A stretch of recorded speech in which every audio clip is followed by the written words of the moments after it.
Thyroid toxins, double-edged swords of the kingdom Plantae. This is a special report that I had written in 2007. It has been out of print for years. The basic principles are not at all out of date.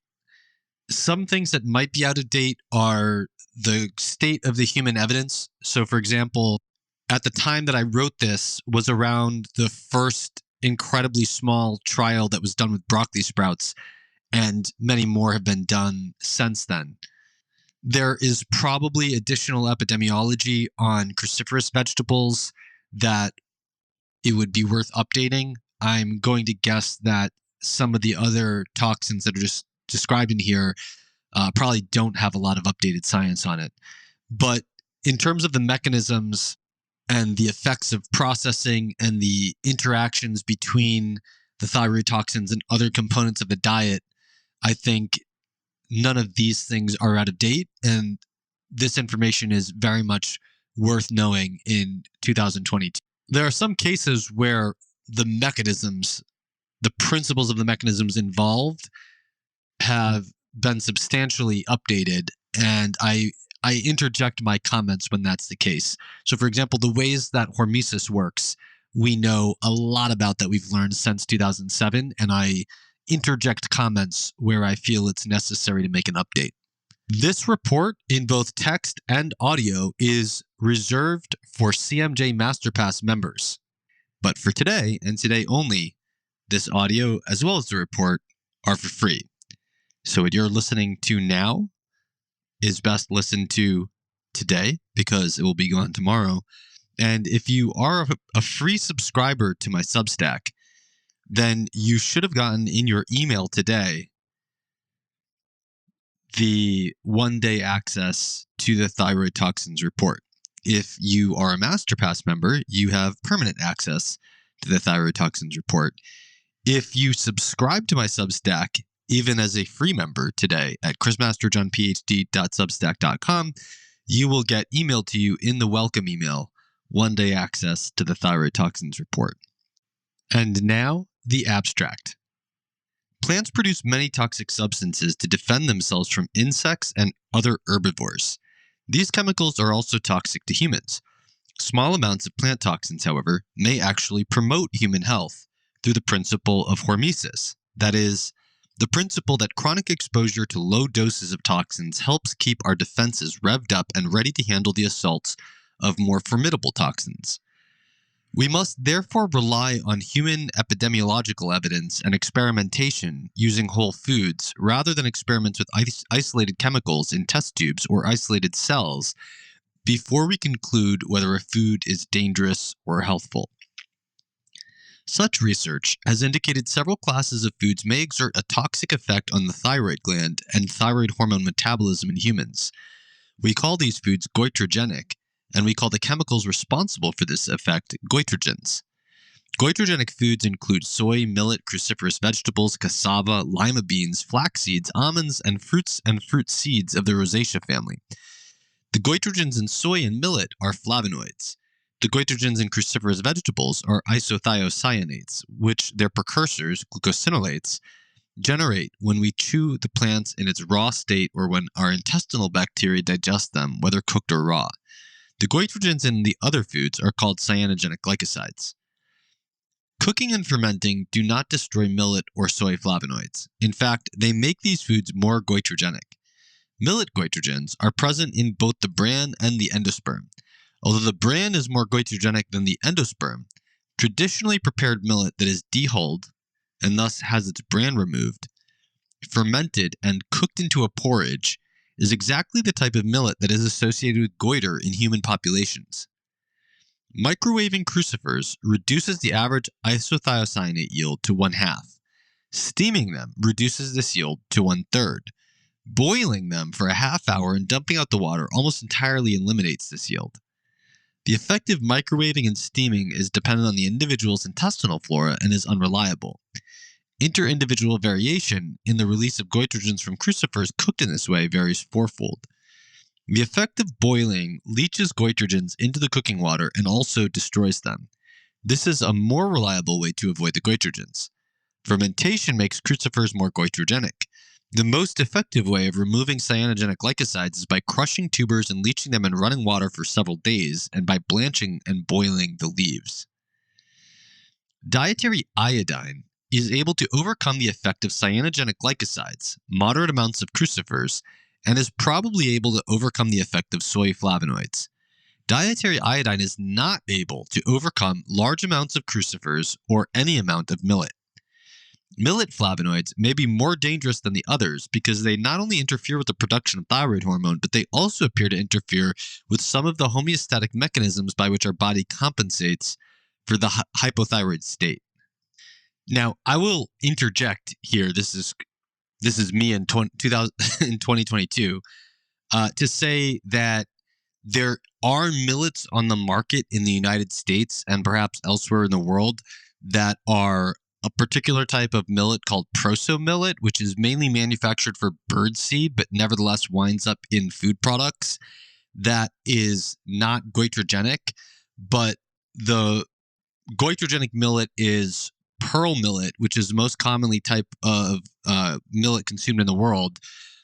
And fonio millet is another type of millet that also seems to be goitrogenic, although it's not studied as well. But I will go into a little bit more detail on the types of millet at the end, as well as link to an update that I made since this was written on why the type of millet that you eat matters. Back to the thyroid toxins report. People who have resilient health while eating these foods should continue to eat them with impunity.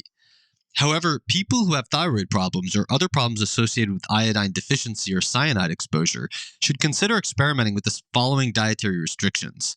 Number 1, eliminate millet. Number 2, moderate soy and only consume it with additional sources of iodine. Number 3, limit crucifer intakes to 5 servings per week. Only eat more than this if it's boiled and match one's crucifer's intake with extra iodine. Number 4, avoid foods with cyanogenic glycosides unless they are extensively boiled or crushed and leached into running water for several days, and match one's cyanogen intake with extra iodine and vitamin B12 containing foods or supplements, but not cyanocobalamin. These foods are not inherently unhealthy, but simply contain chemicals that have the capacity to harm the health of some people under some circumstances. This is true of all foods. Experience always trumps theory, so the individual should use this information as but one tool with which she or he can experiment to find the most appropriate diet for herself or himself.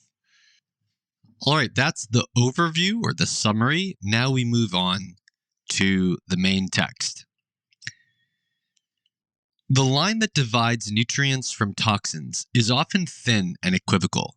Since any given chemical may react in any number of ways in a test tube depending on the other chemicals with which it is combined, it is often possible to prove such a chemical to be both a nutrient and a toxin. The selective citation of test tube science can then be used to prove cultural assumptions about what constitutes a healthy diet.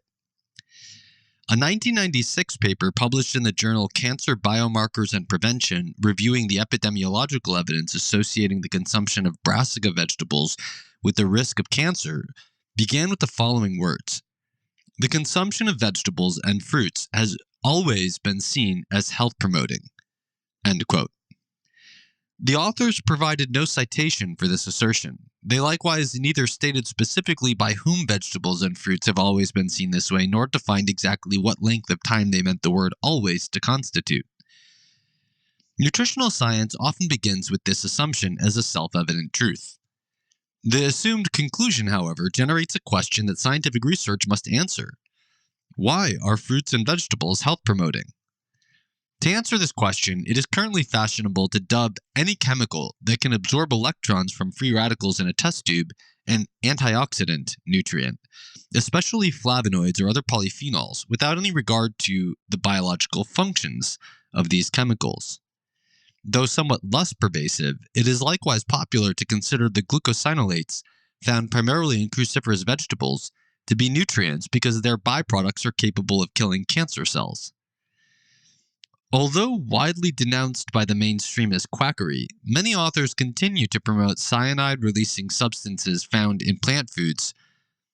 A cyanide-releasing substance found in plant foods called amygdalin as a vitamin whose deficiency results in cancer, vitamin B17. Popular discussions of these plant chemicals rarely integrate the function they play in the plant with the function we should expect them to play in the human body. While anti-milk writers are quick to point out that cow's milk is not meant to be a human food, one rarely encounters a writer who points out that leafy vegetables, that is, leaves, are not meant to be foods for any animal, but are meant instead to carry out photosynthesis for the survival of the plant for whom they have sprouted. Indeed, fruit and milk are the only foods that the producing organism, quote-unquote, intends to be food for animals. Of the two, only milk is meant to nourish rather than to attract the animal who consumes it. Since plants are immobile, they produce a variety of defenses that mobile animals do not need. Some of them are structural, such as thorns. Others are chemical and include a wide variety of toxins. Humans have developed ways to detoxify many such plants when used as staples, to selectively breed less toxic varieties, or to utilize some of these toxic components for specific medicinal purposes. This report will focus on plant toxins that attack the thyroid gland, often called goitrogens. Thyroid toxins are thus called because a disease called goiter ranks importantly among the thyroid pathologies that they produce. Goiter is characterized by derangement of the thyroid tissue and distorted development of thyroid follicles, the multicellular compartments within the thyroid gland wherein thyroid hormone is produced, as well as an increased weight and size of the thyroid gland. In its most severe form, it produces a visible protrusion in the neck. The most important of the thyroid toxins are antioxidant flavonoids, especially those found in soy and millet, glucosinolates, found primarily in cruciferous vegetables, and cyanogenic glycosides found in such foods as cassava, flax, bitter almonds, lima beans, sweet potatoes, and the flesh and pits of the fruits of the rosacea family. Are these substances nutrients or toxins? Does the dose matter? How can these foods be safely consumed?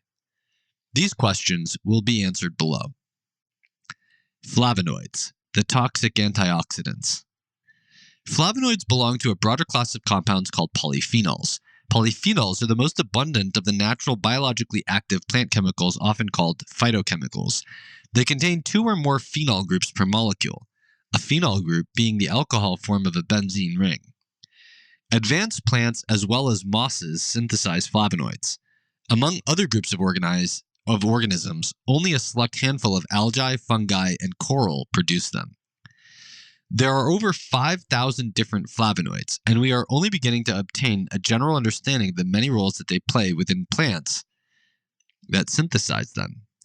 Some flavonoids absorb ultraviolet light, which may protect the plant from the effects of excess radiation and may also play a role in attracting certain insects that are capable of perceiving light in this spectrum. Many flavonoids can neutralize free radicals, dangerous chemicals with unpaired electrons, and thereby prevent damage to the lipids of cellular membranes. Legumes exude flavonoids into the soil that turn on certain genes within beneficial nitrogen-fixing bacteria and enable them to colonize the plant roots. Ironically, in other cases, flavonoids turn on certain genes that enable pathogenic bacteria to infect the plant. Some plants produce flavonoids that are toxic to other plants, either by inhibiting enzymes essential to cell wall synthesis, or by stimulating the production of toxic free radicals that destroy the root system of the enemy plant. Flavonoids can fend off pathogens by creating a sticky mess that binds up essential enzymes and renders them useless, by directly binding to and inhibiting individual enzymes, or by chelating essential minerals so that the pathogen cannot use them. Although some specific insects have adapted to plant flavonoids and may even use them for their own defenses against predators, flavonoids often act as feeding deterrents, digestive inhibitors, or toxins to non-adapted insects.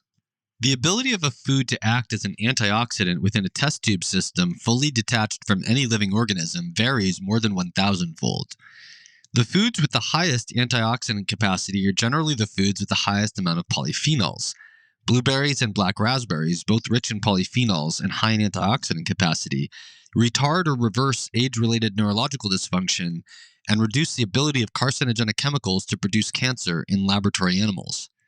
From these lines of evidence, researchers are investigating the possibility that the antioxidant activity of flavonoids and other polyphenols may be responsible for the apparent health-promoting effects of fruits and vegetables. Researchers are also investigating other means by which flavonoids may promote health and protect against oxidative stress. The results are as yet inconclusive and warrant some caution. Onion extracts and their predominant flavonoid quercetin, for example, increase the synthesis of the enzyme that makes glutathione, the cell's own master antioxidant. Likewise, berries rich in quercetin and other polyphenols increase glutathione levels in live mice, though the effect is inconsistent and may depend on how well the gut flora of the mice free the flavonoids from the sugar-bound forms in which they tend to occur in foods. Not all flavonoids, however, increase glutathione synthesis, and the ability of a flavonoid to do so and thereby increase the antioxidant status of the cell has no relationship whatsoever to the ability of the flavonoid to neutralize free radicals directly in a test tube. The mechanism by which certain flavonoids increase glutathione synthesis, in fact, might be through two separate mechanisms that generate free radicals. Some of these flavonoids inhibit the respiratory enzymes of the mitochondrial membrane. These enzymes harvest energy from food molecules in a process that ultimately results in the conversion of oxygen to water. When inhibitors prevent them from fully functioning, however, the mitochondrial membrane releases partially processed oxygen molecules that have not finished their transformation to harmless water and that possess dangerous unpaired electrons. Some of these flavonoids also automatically degenerate into free radicals themselves. By increasing the level of oxidative stress in the cell, they may tax the supply of glutathione and thereby cause the cell to make more of this essential molecule. A recent review suggested the ability of certain flavonoids to promote health may be an example of the principle of hormesis. That is, the idea that chronic exposure to small amounts of toxins helps keep our detoxifying capacity in shape, so to speak, so that when confronted by a greater toxin, it will be up to the task of defeating it. I'm going to step in, Chris Masterjohn, in 2022 and say two things. Number one, I think over the last 15 years, it's become incredibly clear that the way that flavonoids protect against oxidative stress is not at all what they do in vitro and is completely an example of hormesis. And not to contradict the mechanisms by which they can cause oxidative stress that are discussed in the thyroid toxins report that I just went over. But I would add that since then, we've now come up with a very clear pathway by which the adaptive response is regulated, wherein there is a protein called KEAP1 that keeps, sort of a play on words and acronyms here, keeps NRF2, or NRF2, another protein in the cytosol. The main compartment of the cell is sort of like if all the organelles within the cell are rooms in a house, the cytosol would be the hallway. This is the main fluid in which everything else is bathing in the cell. So, but most importantly, KEAP1 keeps NRF2 out of the nucleus, and KEAP1 has thiol groups, which are sulfur-based groups, which essentially act as sensors of oxidative stress because they can undergo oxidation. And so if something oxidizes the thiol groups of KEAP1, these thiol sensors, KEAP1 lets go of NRF2, NRF2 moves into the nucleus, and then NRF2 alters gene expression to upregulate the entire suite of antioxidant defenses and xenobiotic defenses and so on. And it so happens that if a flavonoid is increasing glutathione synthesis, almost certainly by oxidizing the thiol groups of KEAP1. Not to say that it doesn't cause oxidative stress elsewhere in the cell, but that's how you get the adaptive response. Back to the report. Flavonoids and thyroid hormone metabolism. Among the myriad enzymes that flavonoids affect, two of them are important to thyroid health: thyroid peroxidase, TPO, and deiodinase. Within the thyroid gland, TPO successively converts two atoms of iodide to one molecule of diatomic iodine, and then attaches this molecule to tyrosine residues on a large protein called thyroglobulin. Iodide, parenthetically, is a negatively charged singular atom. Diatomic iodine is an uncharged molecule containing two iodine atoms that are bound together. Free tyrosine itself is an amino acid, but all amino acids, when they are part of a protein, are called amino acid residues. And that's because they're not actually acids anymore once they are part of the protein.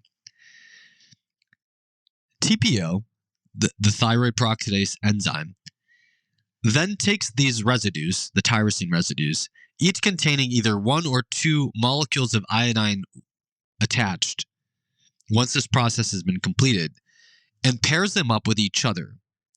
After this, other enzymes cleave these paired up tyrosine residues from the thyroglobulin molecule to produce the two forms of thyroid hormone, the active T3 and the less active precursor T4. Each of these is numbered according to the quantity of iodine molecules it contains. T3 contains 3 molecules of iodine, while T4 contains 4 molecules of iodine. The thyroid mostly produces T4, which the iodinase enzymes in the liver and other tissues convert to active T3. Many flavonoids inhibit TPO. These include the following: catechin, found mainly in tea and chocolate; the citrus flavonoids, hesperetin and naringenin; the soy isoflavones, genistein and daidzein; myrcitrin and myricitrin from the anti-diabetic herb Myrcia uniflora; flavones such as luteolin and apigenin, found in fonio millet; and glucosyl vitexin, glycosyl orientin, and vitexin, found in pearl millet. And finally, flavanols such as quercetin, camphorol, and miracetin, found in onions, kale, broccoli, various fruits, tea, and red wine. Some flavonoids such as camphorol, naringenin, and quercetin act as suicide inhibitors. Because they destroy the enzyme with which they come into contact, only new synthesis of the enzyme can overcome the effect. This suggests that a low-protein diet might make a person particularly vulnerable to the effects of excess flavonoids by failing to provide adequate protein for enzyme synthesis. In test tube experiments, soy isoflavones act differently depending on the amount of iodine in the medium. Without adequate iodine, they act as suicide inhibitors. With adequate iodine, they trick TPO into attaching iodine to themselves instead of to the tyrosine residues of thyroglobulin. Many flavonoids also inhibit deiodinase enzymes and could thus prevent the activation of thyroid hormones. Quercetin and catechin are 5 times more potent than other flavonoids such as camphorol and rutin.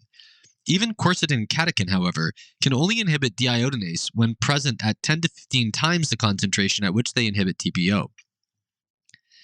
It may be, then, that the flavonoids have little if any effect on deiodinase activity at the concentrations reached when one consumes most flavonoid-rich foods. Camphorol actually markedly increases the production of type 2 deiodinase in human muscle cells. This form of deiodinase is a special type expressed within the cells of the human heart, skeletal muscle, thyroid, placenta, fetal brain, and several regions of the adult brain. Whereas the liver uses type 1 deiodinase to provide active T3 for the general circulation, the cells of these particular tissues use type 2 deiodinase to activate thyroid hormone for their own use. Type 2 deiodinase levels increase greatly as a reaction to the hypothyroid state, compensating for the decreased production of T4 with an increased conversion of T4 to T3. Camphorol's effect on isolated human muscle cells, however, is not a compensation for a hypothyroid state and actually results in a substantial increase in oxygen consumption and metabolism. Flavonoids, the pitfalls of jumping to conclusions from test tube science. It would be a great mistake to try to reason from these test tube experiments how we should eat. A flavonoid present in a food does not necessarily show up out of nowhere in free form, permeating our thyroid gland as soon as we consume it. Instead, we must metabolize it, absorb it, further metabolize it, distribute it through our bloodstream, and only then can the thyroid gland or other tissues take it up. Flavonoids are generally present in foods attached to various sugars, and our enzymes must free them from these sugars in order to absorb them. Quercetin, for example, has 5 different hydroxyl, which is an alcohol or OH group, 5 different hydroxyl groups, any one of which may be attached to a sugar. While glucose is commonly attached, there are many other sugars and combinations of sugars that may attach themselves to one of its hydroxyl groups. Exactly which hydroxyl group attach themselves to sugars and exactly which type of sugar is attached determines whether our own enzymes can metabolize the flavonoid or whether our intestinal bacteria must metabolize it before we can absorb it. Consequently, we will absorb and metabolize the different forms in different parts of our intestines and in different proportions. For example, we absorb about 5% of the quercetin in onions, which our intestinal cells can metabolize themselves, whereas the absorption of quercetin from tomato juice, which is dependent on intestinal bacteria, varies 140-fold between different individuals, ranging from 0.2% to 2.8%. Fruits, vegetables, and grains each possess their own unique pattern of specific flavonoids, each of which may differ from the others in its physiological effects. Flavonoids are only one class of polyphenol. Foods rich in them tend to be rich in other polyphenols with different physiological properties.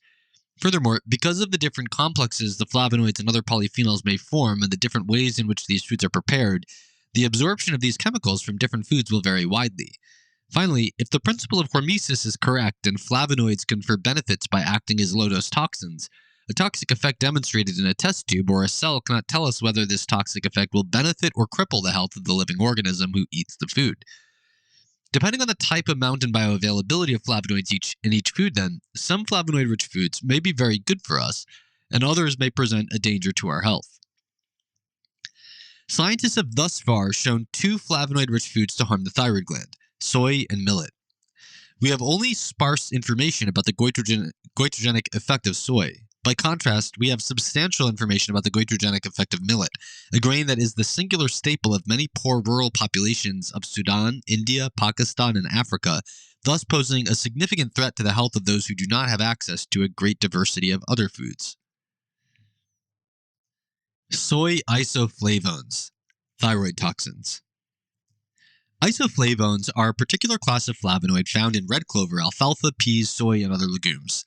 The predominant isoflavone in soy, genistein and daidzein, occur primarily as complexes formed with sugars. Fermentation of soy milk with common yogurt bacteria and the production of miso and soy sauce substantially increases the content of free isoflavones, and thereby increases their bioavailability. Genistein and daidzein are well known for their estrogenic effects, though less well known, they are also thyroid toxins. When genistein and daidzein are combined with isolated thyroid peroxidase in the absence of adequate iodide, they act as suicide inhibitors, each flavonoid molecule sacrificing itself to permanently destroy each enzyme molecule with which it comes into contact. In the presence of adequate iodide, they act as alternate substrates, tricking the enzyme to attach iodine molecules to themselves rather than to the tyrosine residues that will eventually pair up together to form thyroid hormones. In the experiments conducted thus far with live rats, isoflavones seem to mostly act as suicide inhibitors.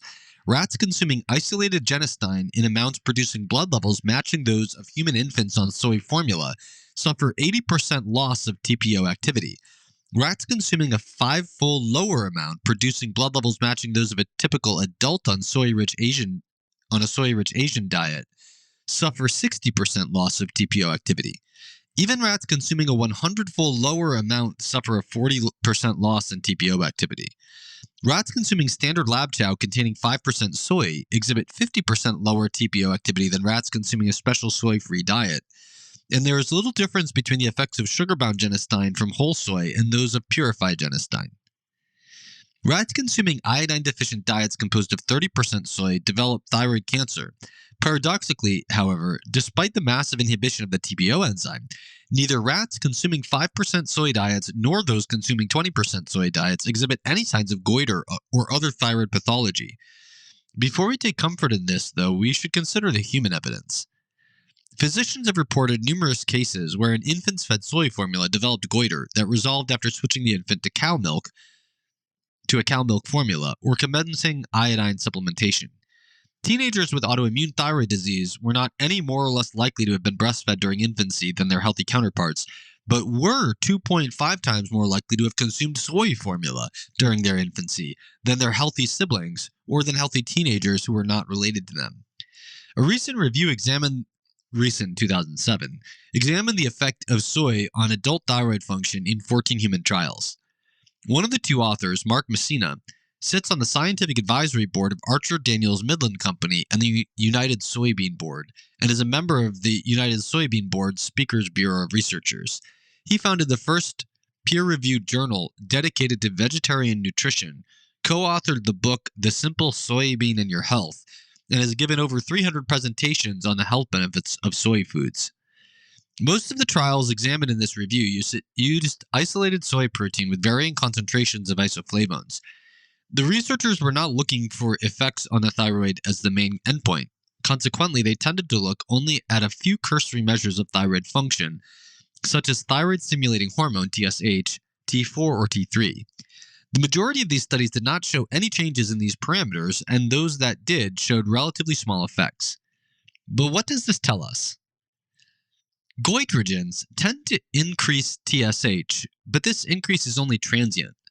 They may decrease the amount of T4 produced, but they may also, as is the case with millet, described below, inhibit the conversion of T4 to T3.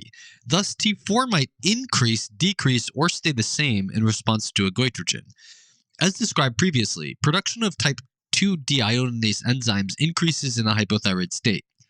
Thus, while there is less T4 available from which to synthesize T3, the body compensates by increasing the rate at which it synthesizes the latter, and there may therefore be no net change. In populations with a high prevalence of goiter, there is no difference in TSH or T3 levels among people with and without goiter, nor is there any consistent increase or decrease in T4. The data presented in the review, then, are essentially worthless. One of the trials stood in stark contrast to the others, both in its results and in the fact that it was the only study to seriously look for an effect on thyroid function. In a Japanese trial published in 1991, only the abstract of which is published in English, researchers fed 30 grams of roasted soybeans that were pickled and stored in rice vinegar to 37 healthy test subjects who had never had goiter or antithyroid antibodies. No change in serum T3 or T4 occurred. By contrast, though TSH levels remained within the normal range, they rose between 45 and 90%. Goiter occurred in 15% of adult men and women consuming the soy for 1 month, 71% of young women consuming the soy for 3 months, and 30% of postmenopausal women consuming the soy for 3 months. Malaise and sleepiness occurred in half of the subjects consuming the soy for 3 months, but not in the subjects consuming the soy for 1 month. The adverse effects resolved around discontinuing the soy for 1 month. The Messina review emphasized the fact that the results of this trial, quote, differ from all the other relevant human research, end quote, and noted that they, quote, appear to be biologically implausible since it is difficult to comprehend how such small amounts of soy protein, approximately 8 grams, and isoflavones, approximately 30 milligrams, their own estimation, could result in marked antithyroid and goitrogenic effects in a population that regularly consumes soy but does not have a high incidence of goiter, end quote. They apparently considered it relatively unimportant that it was the only study in their review that actually looked for goiter and symptoms of hypothyroidism. Nevertheless, there are several substantial drawbacks to this study. First, there was no control group. Although the changes appearing after the introduction of the soy are marked, resolved after the removal of the soy and were more pronounced in the two groups receiving soy for 3 months than in the group receiving it for only 1 month, the study would have been much more rigorous had it included a group that did not receive any soy at all. Second, the study did not provide any further information about the type of pickling the soy underwent or about the content of the sugar-bound and free isoflavones or other potentially goitrogenic components. It's possible, for example, that the concoction was unusually high in isoflavones, but that the bacterial fermentation had made the isoflavones much more bioavailable, or that the vinegar contained other goitrogenic substances. Finally, the researchers did not assess the iodine intake of their subjects. We therefore do not know whether a high iodine intake could have overcome the effect of the soy. If soy isoflavones act primarily as suicide inhibitors, only an increased rate of protein synthesis fueled by dietary proteins and nutrients necessary for the task would be able to overcome their effect. If, however, soy isoflavones primarily act as alternate substrates, a high intake of iodine should be able to overcome their effect, making the generous assumption that the iodinated isoflavones themselves do not carry out some type of antithyroid effect, for example, by mimicking thyroid hormone and interfering with its function. Although animal experiments suggest that isoflavones act primarily as suicide inhibitors, no experiments have directly addressed the question of whether a high iodine intake can completely overcome the effect of soy. The facts that the addition of iodine to test tube experiments results in the cessation of suicide inhibition and that many cases of soy-induced infant goiter resolved with iodine supplementation suggests that soy may be safe to consume, at least with respect to the thyroid, if one also consumes extra iodine. Nevertheless, the data are incomplete at this point, and prudence would require one to exercise careful moderation of soy consumption, in addition to ensuring adequate iodine intake. Millet flavonoids, thyroid toxins.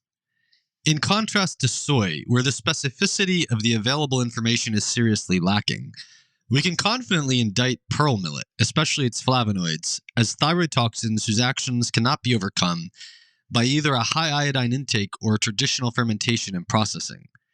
There are a number of other plants taking the name millet. Each is related to the others more in form and function than in lineage or taxonomy. Only pearl millet has been studied extensively for its goitrogenicity, although a single study has shown the presence of goitrogenic flavonoids in fonio millet as well. Pearl millet is the most common form of millet, and I will refer to it simply as millet throughout this article. Researchers first identified millet as a potential source of thyroid toxins in 1981 when studying the possible causes of the high prevalence of goiter in rural villages of the western Sudan. This region is mountainous and distant from the sea, and the consumption of iodine-rich seafood is scant. Rural villagers center their diets on millet. They consume 2 meals per day of millet porridge cooked with dried okra and very small amount of organ or muscle meat from goat or beef. Traditionally, the villagers dehull the millet seeds and then soak them for 2 to 5 days in water, letting them ferment. Because the soaking water is a skin irritant, they take care to discard it out of the reach of young children. They also make beer from millet and consume small amounts of wheat and sorghum. Although the iodine intake of the towns and villages is equally low, the prevalence of goiter is much greater in the villages than in the towns. The primary dietary difference between villagers and townspeople is that the latter consume less millet and more wheat or sorghum. For example, the 1981 paper that first highlighted the possibility of millet as a goitrogenic agent showed that among schoolchildren in the town of Nyala, where 37% of calories came from millet, 10% of boys and 13% of girls had goiter. In the village of Tawaila, where 67% of calories came from millet, 35% of boys and 55% of the girls had goiter. In the village of Kas, where 73% of calories came from millet, 46% of boys and 75% of the girls had goiter. The example of goiter among the Sudanese schoolchildren highlights the uselessness of using TSH, T3, or T4 to judge thyroid status. When researchers divided 350 girls from Chris Masterjohn in 2022 here, saying not the uselessness at all, but uselessness with respect to goiter. Back to the report. When researchers divided 350 girls from an elementary school in Kas into those who did not have goiter, those who had grade 1 goiter, which is less severe, and those who had grades 2 or 3 goiter, which is more severe, there was no difference in the levels of TSH or T3. Although girls with grade 1 goiter had decreased levels of T4, girls with grades 2 or 3 goiter had levels of T4 that were intermediate between those without goiter and those with grade 1 goiter. This shows that as goiter progressively developed, T4 levels initially declined, but as the goiter became more severe, T4 levels began to return to normal. Experiments with rats conducted during the 1980s showed that iodine supplementation could not overcome the effects of millet diets, that the goitrogens were present in the bran and the endosperm, and that millet goitrogens appeared to act through several different mechanisms. These experiments were somewhat compromised by the use of goitrogenic control diets. These included sorghum, which contains small amounts of a cyanogenic glycoside that will be discussed in a later section, and a standard laboratory diet called the Remington diet that contained an unidentified thyroid peroxidase inhibitor. Moreover, both pure millet and pure sorghum diets fail to meet the nutritional requirements of rats. This is especially true for calcium, which is only present in these grains at 1/10 the rat's requirement. The first experiment fed rats one of 5 diets, each supplemented with adequate iodine. The 5 diets were as follows: whole millet fermented in plain water at room temperature for 24 hours, a mixture of millet bran and sorghum endosperm, a mixture of sorghum bran and millet endosperm, and finally a sorghum control diet. All of the animals consuming millet developed goiter, while those consuming sorghum did not. The millet diets enlarged the thyroid follicles, and a flattened and flattened the epithelial cells that line them. The millet bran tended to enlarge the thyroid follicles more than it flattened the epithelial cells, while the millet endosperm tended to flatten the epithelial cells more than enlarged the thyroid follicles.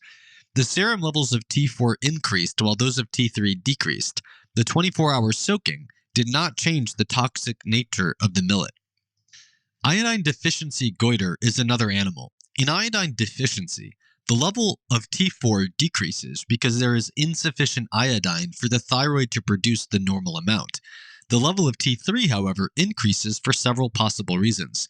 First, T3 has one fewer iodine molecules than T4, and its production may be a natural accidental consequence of having insufficient iodine to occupy all of the iodine-binding spots on the tyrosine residues. Second, the thyroid gland may deliberately secrete more active T3 to compensate for having less total thyroid hormone. Third, the liver and other tissues may react to the hypothyroid state by increasing the conversion of T4 to T3. Yet, we see the complete opposite in millet-fed rats. T4 goes up and T3 goes down. One likely explanation for this is that in addition to the action millet goitrogens carry out directly on the thyroid to produce the abnormal structural changes, they may also interfere with the deiodinase enzymes that convert the less active T4 to the more active T3. This would make them more dangerous than other goitrogens because they inhibit the natural ability of the body to compensate for the hypothyroid state. The second study compared raw millet to autoclaved millet. An autoclave uses a combination of heat and pressure and is commonly used to sterilize laboratory materials, and tested the effects of the high doses of iodine.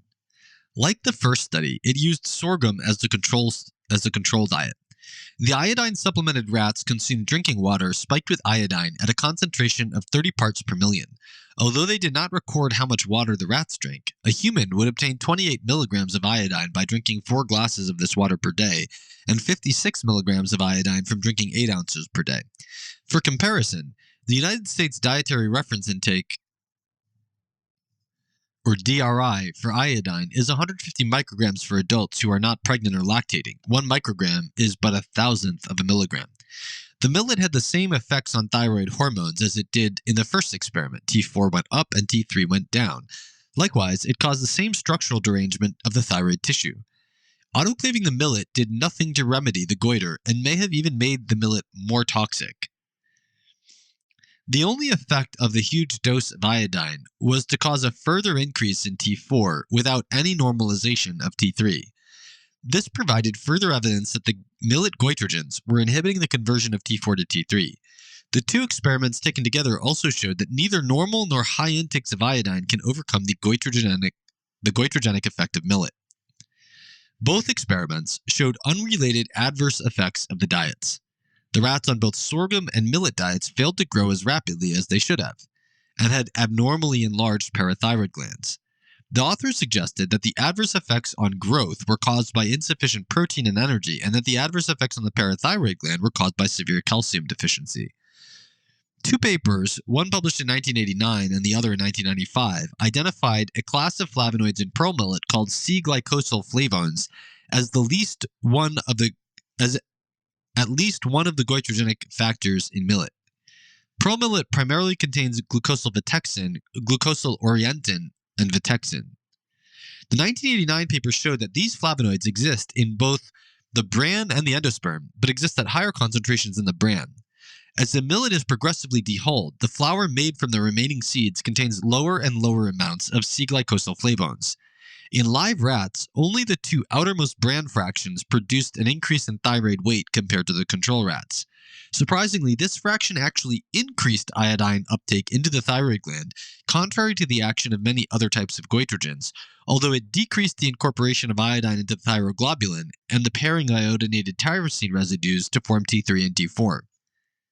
It had similar effects when added to isolated slices of thyroid gland. When the researchers analyzed the effects of water-based solutions of the diets on the TPO enzyme, however, both whole millet flour and the control diet inhibited TPO by 25%. The fact that the control diet was goitrogenic itself calls into question the results of the live rat experiments showing that only the bran fractions increased thyroid weight when compared to the control group, which obviously stands in direct conflict with the original finding that human populations eating dehulled, fermented, and cooked millet developed goiter. When the researchers boiled the outermost bran fraction for 1 hour, its ability to inhibit TPO nearly doubled. When they boiled it for 4 hours, its inhibitory activity increased more than threefold.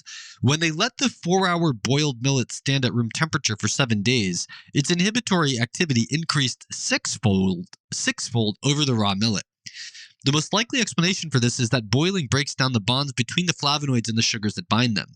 We know, for example, that heating breaks the bonds between quercetin and its associated sugars in onions. We also know that these sugars dramatically reduce the inhibitory effect of flavonoids on the TPO enzyme. Hesperidin, for example, is the sugar-bound form of hesperitin. The latter inhibits TPO 16 times more effectively than the former. Since the live rats were not consuming the millet boiled, the results of the experiments must have dramatically underestimated its goitrogenicity. The 1995 paper confirmed that the C-glycosylflavones were goitrogenic by feeding purified Vitexin to live rats. It did not decrease iodine uptake into the thyroid, but it decreased TPO activity, especially the pairing of iodinated tyrosine residues to form T3 and T4. After this paper, however, researchers never conclusively identified which flavonoids or other substances in millet might be inhibiting deiodinase enzymes, if in fact deiodinase inhibition is the reason for the observed increase in T4 and decrease in T3 that occurs in rats, or clearly resolved why these changes occur in rats but not in humans. A paper published in 1990 claimed that the goitrogenicity of pearl millet could be reduced by, quote, semi-wet milling. Reasoning that the bran can be removed more effectively from the endosperm when millet is moist, the researchers tempered the millet overnight to 26% moisture, ground it, and discarded 25% of the grain as bran. They then fed the flour to the test animals without any further cooking or processing. Animals consuming millet that had not been tempered developed structural abnormalities in their thyroid glands, while animals consuming tempered millet or red sorghum did not. Of course, few people who eat millet will eat it as raw refined flour. Other researchers published 2 papers in the late 90s using millet that had been traditionally fermented by Sudanese natives themselves. In this process, the natives dehull wet whole millet seeds in a traditional mortar, removing the bran by winnowing, soak the bran-free seeds in water in an earthenware container for 2 to 5 days, discard the water, and finally sun-dry the millet on a clay platform. The researchers cooked thick porridges out of 3 different sets of grain: unfermented millet that had not been dehulled, traditionally dehulled and fermented millet, and wheat. Compared to the wheat control, millet increased levels of T3, T4, and TSH, and more importantly, increased thyroid weight. Fermentation enhanced these effects. Although the fermentation likely breaks down the bonds between the flavonoids and their associated sugars, the researchers did not investigate this effect. They did, however, show that the millet lost 40% of its zinc, 60% of its potassium, and 60% of its magnesium after traditional processing. Since they did not fortify the fermented diets with these minerals, they could not determine whether the fermentation enhanced the toxicity of the millet by altering the structure of its flavonoids or by inducing the loss of protective nutrients. It is likely that the high prevalence of goiter in the Western Sudan is influenced by a combination of factors that includes both millet goitrogens and malnutrition.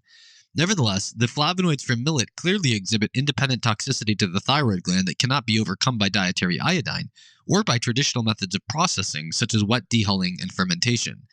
It would appear that the only way to protect oneself from the antithyroid effects of millet is therefore to limit the role it plays in one's diet. Cruciferous vegetables and their natural pesticides. Glucosinolates, which occur in cruciferous vegetables, are perhaps the best understood of all thyroid toxins. The name crucifer is developed from the Latin meaning the bearer of a cross. Although now called brassicae, the 18th century Swedish taxonomist Carolus Linnaeus named the mustard family Cruciferae because the flowers of its members bear 4 petals in the shape of a cross. The most widely used cruciferous vegetables belong to the genus Brassica, and include broccoli, Brussels sprouts, cabbage, cauliflower, collard greens, kale, kohlrabi, mustard, rutabaga, turnip, and bok choy. Other crucifers include arugula, horseradish, radish, wasabi, and watercress. Lesser-known crops such as maca, a tuber used in the Andes, Virginia pepperweed, used by some Mexican natives, are also cruciferous. Even canola oil, derived from a close relative of the turnip, is a member of cruciferi. Crucifers, especially cabbage, reached cult status during the 16th century in Europe as a cure for all things. According to Antonio Mazald, a 16th century Parisian professor of medicine, the Germans and Flemish had a custom of consuming cabbage before and after meals, which protected them from being, quote, overtaken by the wine which they never tire of drinking, and with which they are always ready to moisten their throats, end quote. Mazald and some of his French and Italian contemporaries advised both young and old, even infants, to consume crucifers throughout life.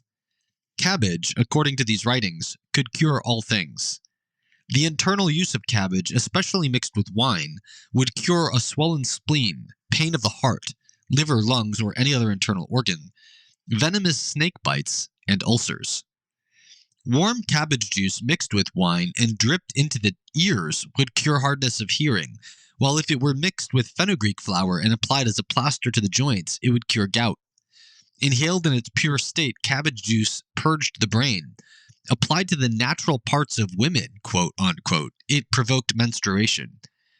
The topical application of cabbage leaves could subdue inflammation, remedy tumors, burst carbuncles, arrest hair loss, cleanse the skin of the face, and even remove freckles.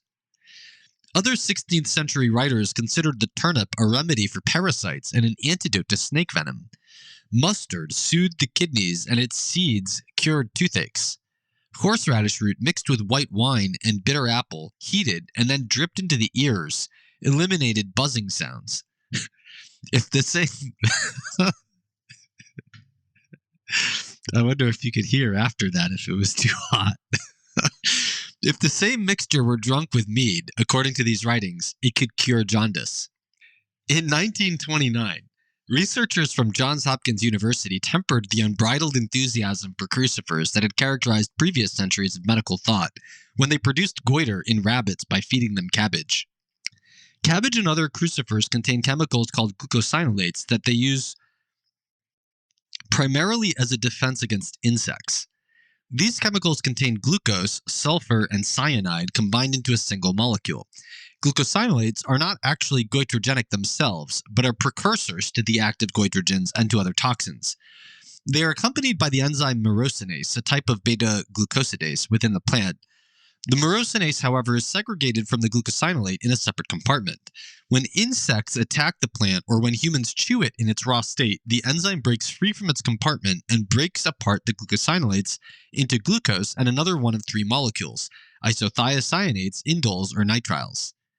Bacteria also produce their own beta-glucosidase enzymes that can break down glucosinolates whether the plant is raw or cooked. Since the breakdown products of glucosinolates tend to be toxic to the plants as well as to insects, the plant holds them as an inactive precursor until they are needed for its defense. Most insects regard these chemicals as toxins and avoid them. Some insects that specialize in feeding on crucifers, however, have developed ways to avoid their toxic effects. The cabbage moth, for example, produces a special enzyme that steals the sulfur from the glucosinolate. Since the myrosinase enzyme cannot recognize the glucosinolate when its sulfur atom is missing, the glucosinolates pass through the moth's digestive tract without ever releasing their toxic breakdown products. Other insects produce their own myrosinase enzyme and accumulate the intact glucosinolates that they obtain from feeding on crucifers. They use these chemicals to defend themselves against predators in the same way that plants do. Glucosinolates, thyroid toxins. The main thyroid toxins that cruciferous vegetables generate are the isothiocyanates. Under normal metabolism within the human body, isothiocyanates release large amounts of thiocyanate ion, which inhibits the uptake of iodide into the thyroid gland. Thiocyanate ion is so named because it consists of sulfur, thio, and cyanide, cyanate. Under conditions of low iodine intake, thiocyanate itself accumulates in the thyroid gland and tricks thyroid peroxidase, or TPO, into oxidizing its sulfur atom into sulfate rather than oxidizing what little iodide there is into iodine. Isothiocyanates also react with proteins and amino acids to generate small amounts of thiourea derivatives, which also interfere with TPO. They thus prevent the conversion of iodide to iodine, the incorporation of iodine into the tyrosine residues of thyroglobulin, and the pairing of these residues to form thyroid hormone. A high dietary intake of iodine can overcome the effect of thiocyanate ion, but cannot overcome the effect of thiourea derivatives. Since isothiocyanates generate much higher amounts of thiocyanate than they do thioureas, even moderate amounts of cruciferous vegetables generate enough thiocyanate to antagonize the effect of iodine, while much larger intakes of crucifers are required to generate enough thioureas to produce antithyroid effects that iodine cannot reverse. In other words, dietary iodine can overcome the effects of moderate amounts of crucifers, but cannot overcome the effect of large amounts of crucifers. Researchers from the University of Calcutta recently showed that a diet composed of 30% radish, recently in 2007, a diet composed of 30% radish by weight produced hypothyroidism, derangement of the cells of the thyroid gland, and increased thyroid weight typical of goiter. Neither boiling the radish for 15 minutes nor supplementing the rats with 12 to 14 micrograms of iodine per day, equivalent to a 75 kilogram person consuming 13 milligrams of iodine per day, was able to reverse the effect of the radish. Thiocyanate also inhibits the transfer of iodine into milk by the mammary gland. Thiocyanate crosses the placenta into the fetal bloodstream during pregnancy and passes into the maternal milk during lactation. Milk from cows grazing on especially goitrogen-rich crucifers resulted in an outbreak of goiter in Finland in the 1960s. Because feeding goitrogens to animals can produce thyroid cancer, a number of research groups have investigated the potential association between cruciferous vegetables and this disease. To date, all of them have been case control studies, meaning as of 2007, which select the participants and collect the dietary information after the disease has already been diagnosed, and are therefore subject to several types of bias. A recent analysis pulled together the results of 11 of these studies and concluded that quote-unquote high intakes of crucifers had no association with thyroid cancer. A closer look at this analysis raises a red flag. In some studies included within it, a quote-unquote high intake of crucifers was defined as more than several servings per year. In others, it was defined as more than 3, 6, or 8 servings per month. In yet others, it was defined as more than 1 or 4 servings per week. And only in one study was a high intake of crucifers considered to be more than 1 serving per day. This final study was conducted in Japan and found a 56% increased risk of thyroid cancer associated with an intake of more than 8.5 servings of cruciferous vegetables per week. It ran contrary to the majority of those included, which found decreased risks. Although a single case control study certainly is not grounds for a confident conclusion, it raises the question of whether low intakes of crucifers may offer some protection against thyroid cancer, while consistent daily intake of crucifers may be harmful. Nitriles and indoles, the other cruciferous toxins. In addition to isothiocyanates, glucosinolates also break down into chemicals called nitriles, which can release cyanide into tissues and result in general toxicity at high doses. A nitrile, by definition, is a chemical that contains cyanide. Isothiocyanates differ from nitriles only in that their cyanide is present as thiocyanate, that is, bonded tightly to sulfur. Cyanide exerts its toxicity by binding to the enzyme cytochrome oxidase, which uses oxygen to harvest energy from food molecules in order to produce the universal energy currency of the cell, ATP.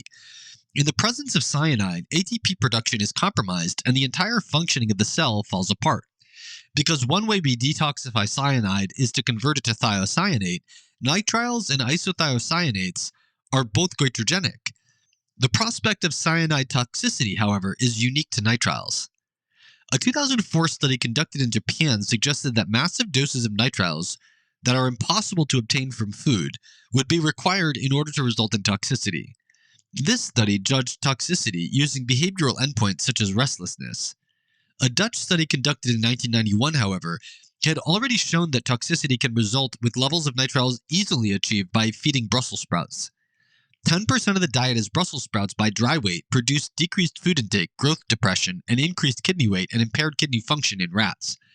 This was substantially less than the 15% required to decrease levels of thyroid hormones. A 5% Brussels sprout diet increased liver weight, and a diet containing just 2.5% Brussels sprouts increased blood clotting. Although the study could not rule out the effects of other chemicals in the sprouts, liver and kidney toxicity is characteristic of nitrile poisoning. According to laboratory simulations of digestion, Brussels sprouts generate 5 to 10 times the amount of nitriles as broccoli, 10 to 30 times the amount of nitriles as cabbage, and nearly 70 times the amount of nitriles found in sauerkraut. Of those crucifers that have been tested, only the stems and leaves of young broccoli plants approach the nitrile content of Brussels sprouts, generating between 1/3 and 1/2 as much upon digestion. In a recent double-blind in 2007, double-blind placebo-controlled trial of the short-term safety of broccoli sprouts, 4 out of 9 subjects consuming either 12-gram or 50-gram servings of the sprouts for 7 days developed abnormal levels of liver enzymes, indicating possible liver toxicity. 2 of the subjects developed the abnormal readings after the researchers released them from the study for 2 days, and only 1 of the subjects experienced the repeated abnormal readings required to diagnose clinical liver toxicity.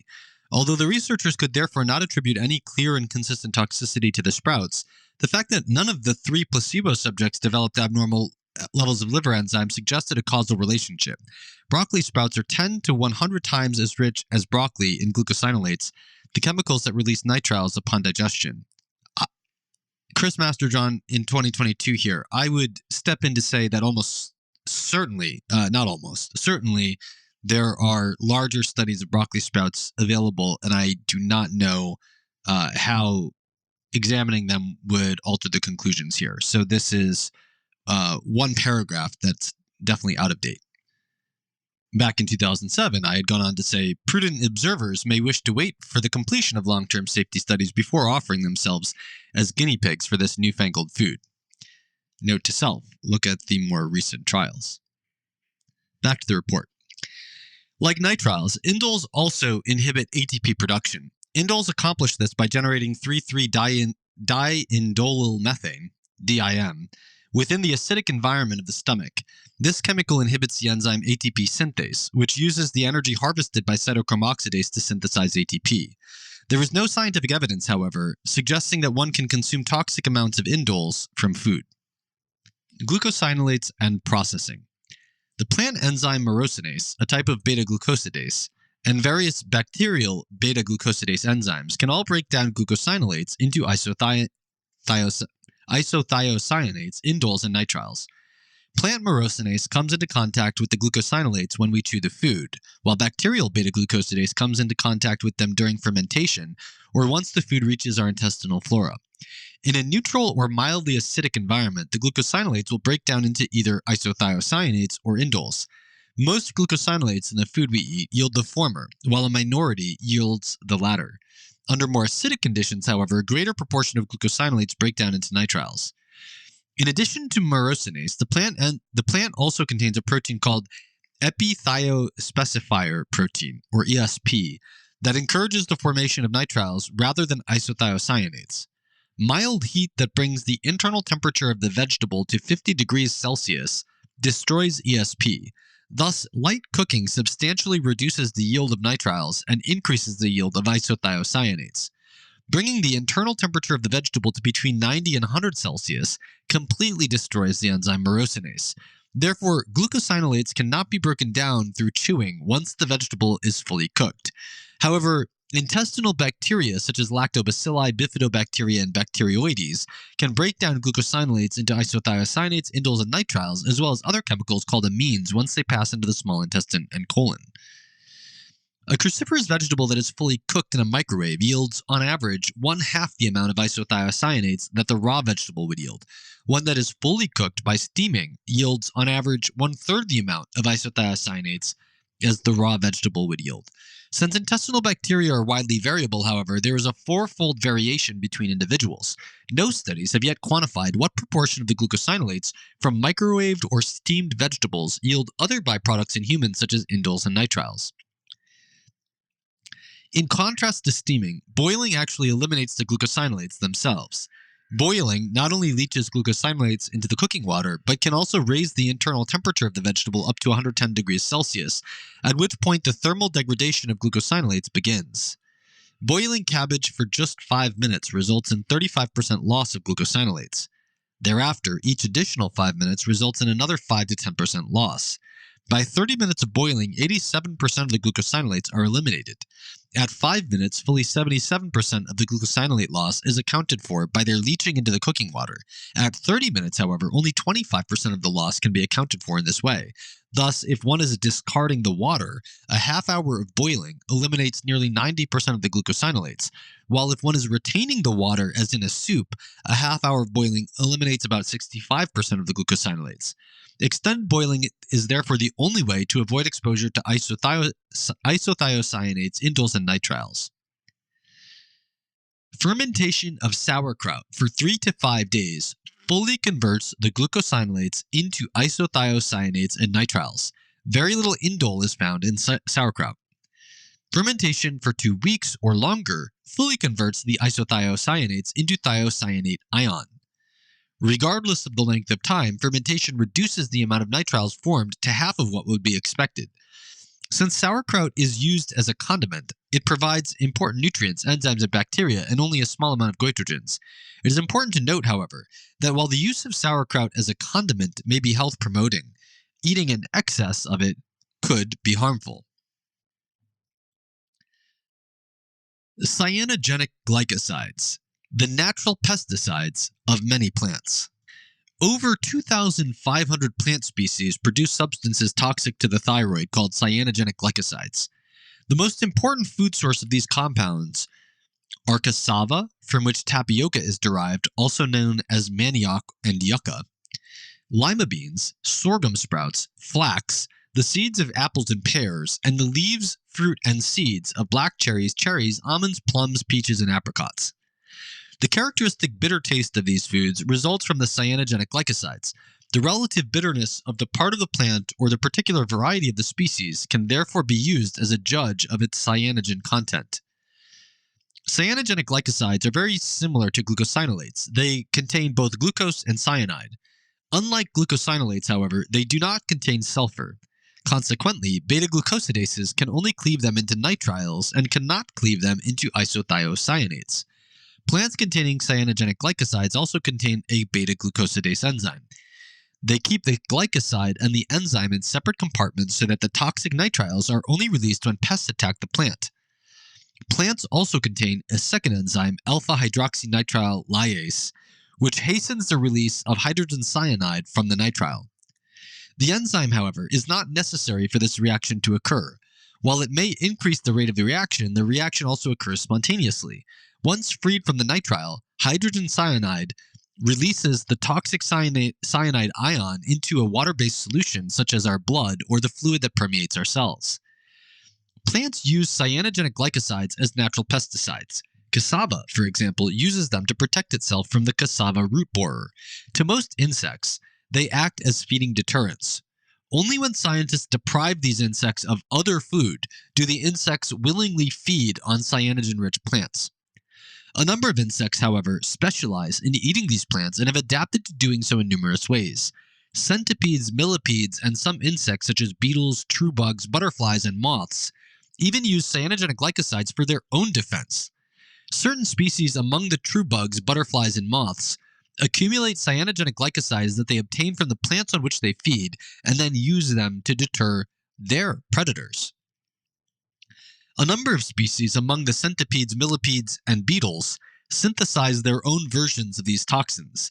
The yellow-spotted millipede, also known as the almond-scented millipede, has specialized glands that produce cyanogenic glycosides, beta-glucosidase, and alpha-hydroxynitrile lyase.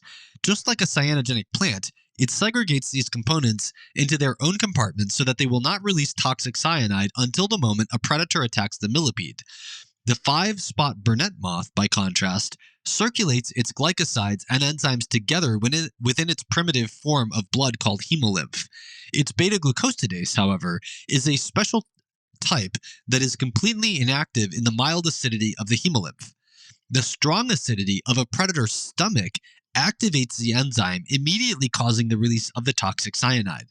The individual moth may have sacrificed itself in this scenario, but the larger population of moths thereby protects itself, making clear to any potential predator the pitfalls that await the one who would dare attack its kind. Cyanogenic glycosides, thyroid toxins. We can detoxify cyanide by spontaneously conjugating it to cobalamin, that is, vitamin B12, or to sulfur-containing amino acids, but we primarily detoxify it with the enzyme rhodinase. Rhodinase exists most abundantly in the liver and converts cyanide to thiocyanate by attaching an atom of sulfur to it. Other enzymes provide the sulfur needed for this reaction by degrading the amino acid cysteine, thereby depleting the limiting factor for the synthesis of the all-important master antioxidant glutathione. Thiocyanate then decreases the uptake of iodine into the thyroid and mammary glands, and in the absence of sufficient iodine to counter its effects, causes goiter and other iodine deficiency-related pathologies. While a great many plants produce cyanogenic glycosides, most of them are dietary supplements rather than staples. Consequently, most people do not consume large enough quantities of them to encounter major adverse consequences, such as large goiters. Cassava is the primary exception. Cassava is a starchy tuber that yields more calories per unit land than corn, sorghum, and rice. Only sugarcane is rich enough in carbohydrates to exceed cassava. Because of this and its remarkable tolerance for stressful growing conditions, it is the 6th cultivated source of energy worldwide. To 500 million people in the tropical and subtropical regions of Africa and Latin America, it is the 4th most important source of carbohydrate. This tuber provides up to 80% of the calories of the diets of some groups indigenous to the Amazon region of South America. Researchers have linked cassava consumption to goiter primarily in several regions of Africa, such as eastern Nigeria, Ijwi Island of the Congo, Zaire, and Tanzania. The best studied example was in Ijwi Island, where goiter prevalence among northern groups was as high as 60%. The staple foods on this island were bananas, beans, sweet potatoes, and cassava. A 1971 study showed that a single meal of cassava grown and prepared on the island, but not meals made from any other staple foods, depressed iodine uptake into the thyroid gland in humans for over 24 hours.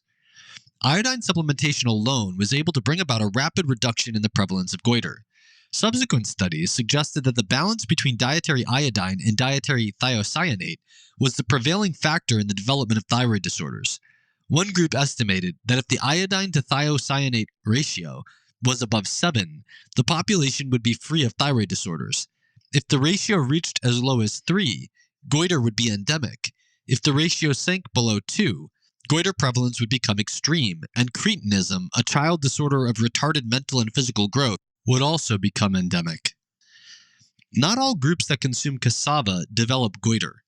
African groups that peel cassava roots, dry them in the sun, and then cook them without soaking them extensively have high rates of goiter, while other African groups that soak them for 2 to 6 days in running water have low rates of goiter. Thyroid disorders are absent among groups indigenous to the Amazon where cassava consumption is highest. These groups soak the roots in running water of the river for 3 days, peel them, and either press the water out of them with a cloth or let them drain in sleeves of basketry. Then they dry, ferment, or bake the dough before eating it.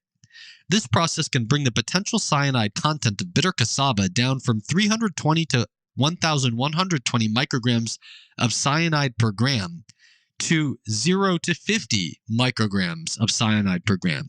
This is even lower than the content of sweet varieties of cassava, which contain 27 to 70 micrograms per gram.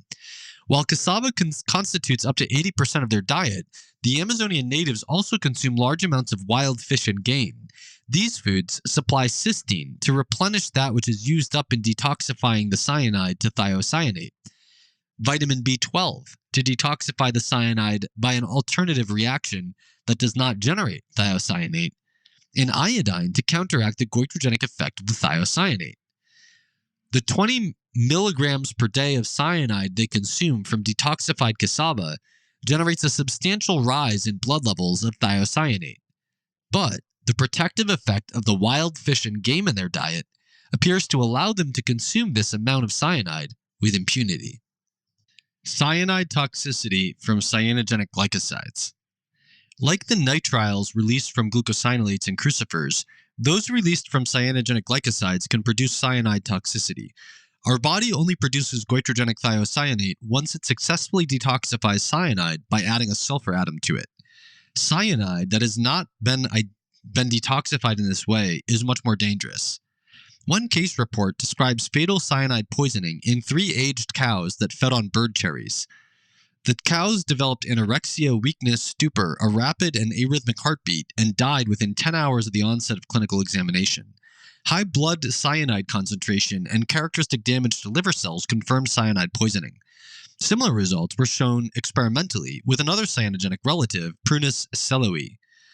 Reports of fatal toxicity have followed swamp buffaloes consuming the cyanogenic plant Mimosa invisa variety inermis, donkeys eating wild cherries, and sheep consuming harding grass or canary grass. But cyanide poisoning was not conclusively confirmed. Indeed, harding grass contains several non-cyanogenic poisons and even tryptamine-derived hallucinogens. 3 of 11 horses feeding on sorghum grain for 2 months lost proper hind leg coordination and developed urinary incontinence, blood in the urine, depression, and reduced appetite. By contrast, pigs and adult chickens appeared to tolerate cassava well. Tolerance for cyanogenic glycosides, then, appears to be species-specific. Cyanide toxicity in humans is dependent on both body weight and individual tolerance. Individual tolerance itself may be a function of age, health status, and genes. The amount of dietary animal protein providing sulfur-containing amino acids is most likely a critical determining factor as well. The acute lethal dose as a function of body weight varies 7-fold between individuals, ranging from 0.5 to 3.5 milligrams of cyanide per kilogram of body weight.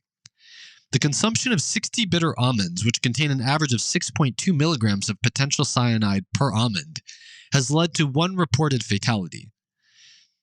Chronic exposure to cyanogenic glycosides from improperly detoxified bitter cassava may be linked to degenerative diseases such as diabetes and Konzo, a tropical neurological disorder causing paralysis of the lower limbs. Konzo primarily strikes children over 3 and women of childbearing age in parts of Africa where cassava is a staple. It occurs in epidemics that follow the dry season when bitter cassava is usually the only available food for weeks or months. In very rare cases, improperly detoxified bitter cassava has led to cyanide-induced coma, renal failure, and death by cardiopulmonary arrest. Although the consumption of certain very bitter varieties of these foods poses the occasional danger of acute toxicity, the good health of the Amazonian groups eating considerable amounts of bitter cassava attests to the ability of traditional forms of detoxification to eliminate these risks. The effect of processing on cyanogenic glycosides. One can minimize cyanogenic glycosides in the diet either by choosing staple foods that are not cyanogenic or by processing cyanogenic foods in a way that eliminates their toxins. Peach and apricot kernels, as well as bitter varieties of lima beans, are by far the richest sources of these chemicals. Bitter varieties of cassava contain half as much. Apple seeds contain a quarter as much. Flax seeds contain a tenth as much. Many sweeter varieties of lima beans and cassava, however, are more than 30-fold lower in these toxins than the bitterest varieties. Processed foods that contain almonds or marzipan paste, which is made from bitter almonds, contain substantial amounts of them. The economically important forage crops, white clover and bird's food trefoil, are also rich in them. Various processing methods such as sprouting, roasting, boiling, and leaching can dramatically alter the content of glycosides in these foods. We have much less information about the effect of processing on these chemicals, however, than we have about the effect of processing on glucosinolates in cruciferous vegetables. Some investigators have measured the cyanogenic potential of a food by letting it sit in water or steam, and then observing how much cyanide the food spontaneously releases. Unfortunately, this method cannot distinguish between changes in the content of cyanogens themselves and changes in the content or activity of the enzymes that release cyanide from them. This method is called autohydrolysis or autolysis. Sprouting flax seeds for 8 days destroys 40% of the main cyanogenic glycoside, linostatin, and 90% of a secondary cyanogen, neolinostatin. Sorghum grain, by contrast, yields very little cyanide before it is sprouted, about equal to that which sweet cassava yields. Sprouting sorghum for 3 days, however, raises the cyanide yield upon autolysis by 10 to 30 times, making it equivalent to that of bitter cassava. We cannot assume that sprouting will have a positive or negative effect in a given food then, until we obtain information about that particular food itself. Flax seeds roasted intact at 177 degrees Celsius, which is equivalent to 351 degrees Fahrenheit, yield 80% less cyanide upon autolysis than raw seeds. Flax seeds roasted at the same temperature after grinding only yield 20% less cyanide upon autolysis. Boiling for 5 minutes nearly eliminates the cyanide yield upon autolysis. Wet heat probably destroys the glucosidase enzyme more effectively than dry heat, and ground flax seeds lose their moisture content much more quickly than intact seeds.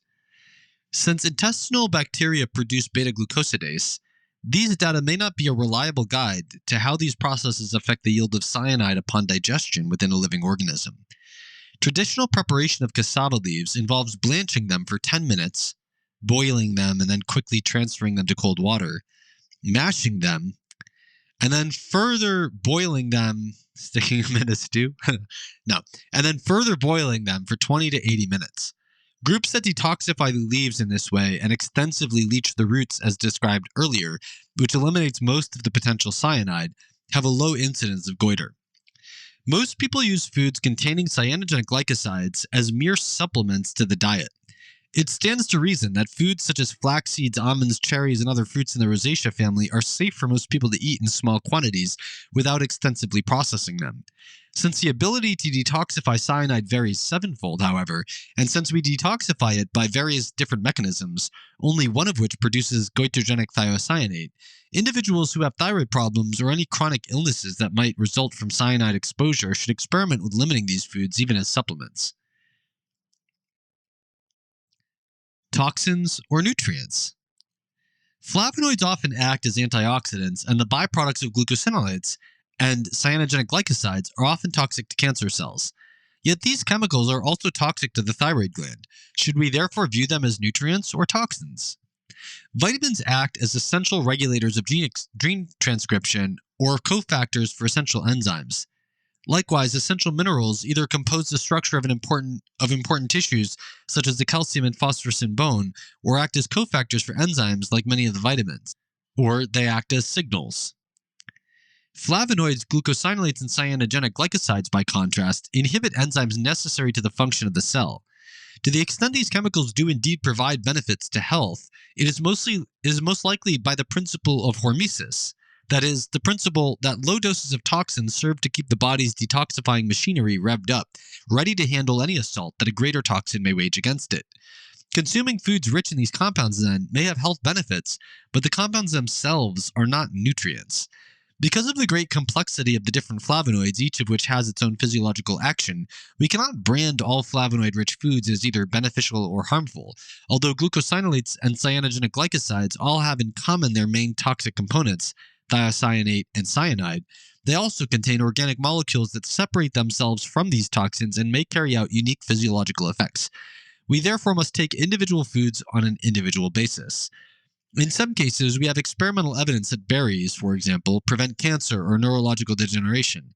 In the absence of experimental evidence, our best guide is not the traditional diet of every indigenous group, but the traditional diets of those groups who remain free of degenerative illness, including goiter. Likewise, the individual must take her or his own experience into account. If one suffers from symptoms of hypothyroidism or chronic cyanide exposure, one may want to practice stricter moderation of the goitrogenic foods described herein. If, however, one maintains resilient health eating a diet rich in these foods, such restriction may not be necessary. Indeed, what is a bane to one person's health may be a boon to another's. The data herein, then, should be taken neither as a condemnation of any food nor as a reason to fear any food, but rather as one of the many tools that can be used as a means to another end, designing the diet that can best afford you the vibrant health that you deserve. The references are available in the written version of this on my Substack at chrismasterjohnphd.substack.com. This concludes the main text of the report, but now there are several sidebars that are alluded to in line in the main text, but within this audio are included at the end. The text version of this also has several figures and tables, and those are not read here. The first sidebar, the many faces of a flavonoid. Flavonoids generally have 3, 4, or 5 hydroxyl groups to which sugars may be attached. Where the sugar is attached and what type of sugar it is determines where and how the flavonoid will be processed in our intestines, as well as how much of and in what form it will be absorbed. Take, for example, 2 of the many forms of quercetin, which itself has 5 different hydroxyl groups to which sugars may be attached. Rutin, also called quercetin-3 rutinoside, has a disaccharide composed of glucose and rhamnose attached to a specific hydroxyl group on its middle ring. By contrast, quercetin-4 glucoside has a single molecule of glucose attached to a specific hydroxyl on its rightwardmost ring.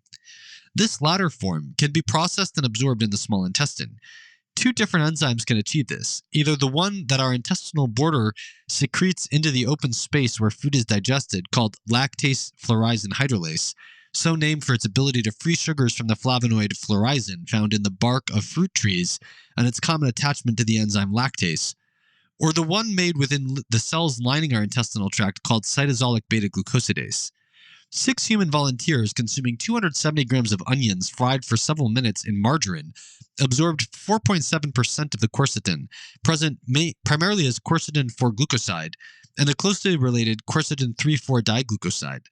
One study found that between 6 healthy individuals, there was a 140-fold variation in the absorption of quercetin after the consumption of rutin, ranging from 0.02% to 2.8%.